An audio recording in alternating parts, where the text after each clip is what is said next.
Nanatsu no Taizai vale a pena assistir? Não vale a pena? Foi um desastre? Tadamada Rubuka, eu sou o Andy e nós vamos analisar hoje os 7 pecados capitais, conhecido como Seven Deadly Sins ou Nanatsu no Taizai. Você que sabe como é que você fala.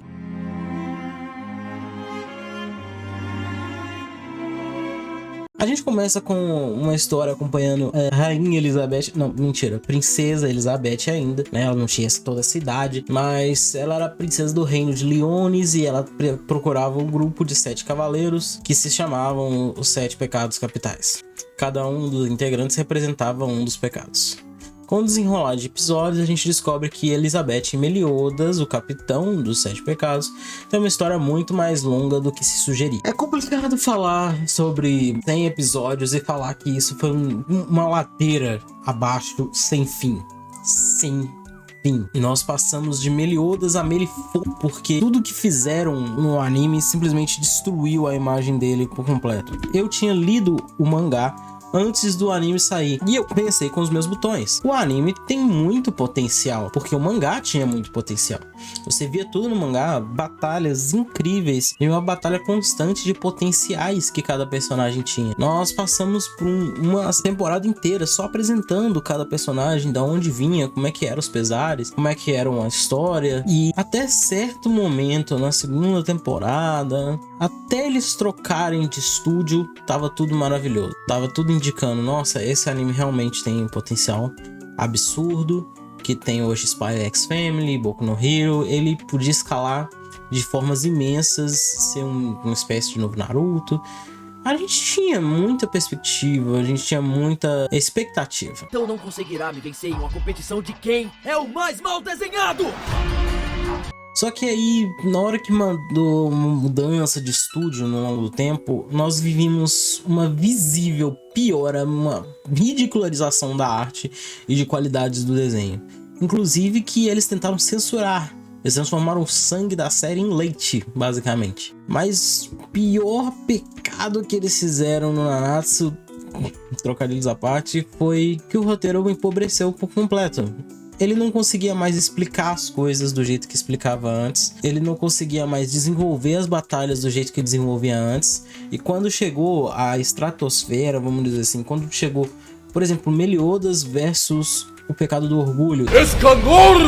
Aquilo ali era para ser uma batalha extremamente épica, e se tornou 3 flashes, 4 flashes e uma espadinha e nossa, cara, tudo que tentaram trazer de comédia, de batalha, a partir daquele ponto só se tornou uma tragédia escalonada. Eles conseguiram chegar ao final e mostrar as coisas e explicar o que aconteceu, mas foi lamentável, viu?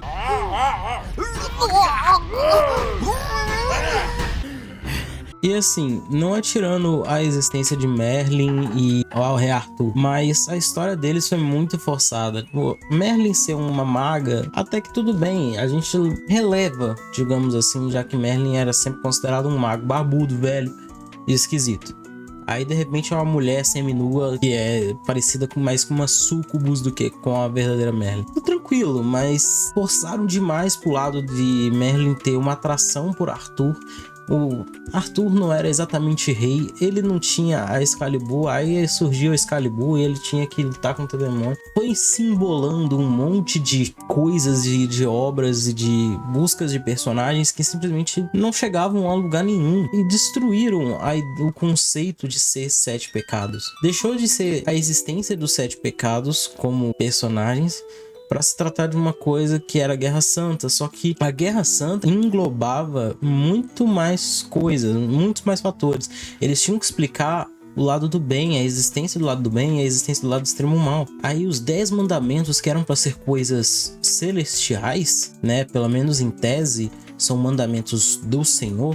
Então o mandamento seria o lado contrário aos pecados. Eles são piores, eles são demônios. O pecado era para ser o vilão, e se eles jogam pela narrativa de que 7 pecados serão os vilões da própria história, talvez eles tivessem muito mais potencial e os 10 mandamentos poderiam ter sido muito mais interessantes. Aí os pecados têm que lutar contra os mandamentos para depois ir contra o clã das deusas, que na verdade só tem 4 de uns personagens mó sem graça, uns personagens esquisitos que não representa anjo. Aí eles fizeram um plot twist de um dos mandamentos, na verdade, ser um dos arcanjos, só que não pegou muito bem porque o cara tava totalmente difuso e ele foi absorvendo poder maligno.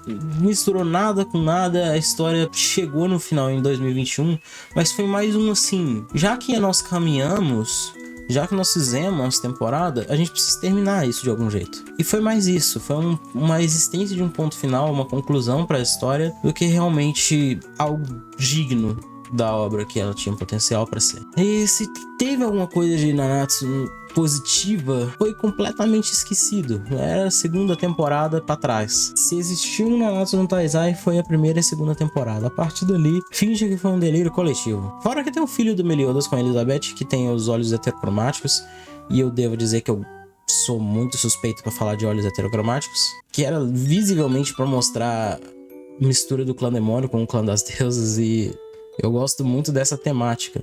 Só que eu duvido que vai ter continuação, porque esse anime deve ter decaído muito, muito, muito de espectadores. Isso deve ter custado muito caro e não vai melhorar daqui pra frente, entendeu? A pessoa que vai assistir uma sequência de Nanatsu, ela já vai completamente desacreditada. Então, vai ter continuação? Não. Vale a pena assistir? Cara, se você quiser assistir as duas primeiras temporadas, beleza. A partir daí, não, tá? Se você quiser ler o mangá, talvez seja melhor pra você. Mas é isso, essas são as minhas considerações. Eu espero que você não fique bravo comigo. Mas eu gostava muito de Nanatsu, tanto é que eu tô aqui, ó, blusinha do Ban, adorava o Ban, fui fã da série, eu via potencial nela, e no que estragaram eu fiquei realmente chateado. É uma coisa que me chateia.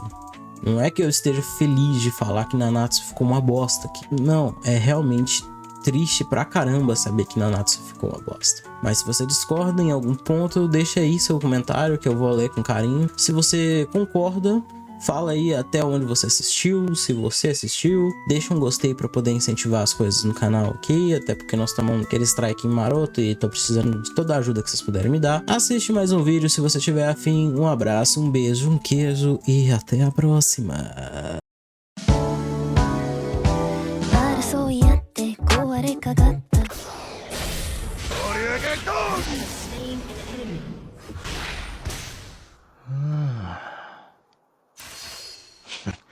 如遇父死，易如反掌。 Love is the best place to find the lovers. Bar is where I go.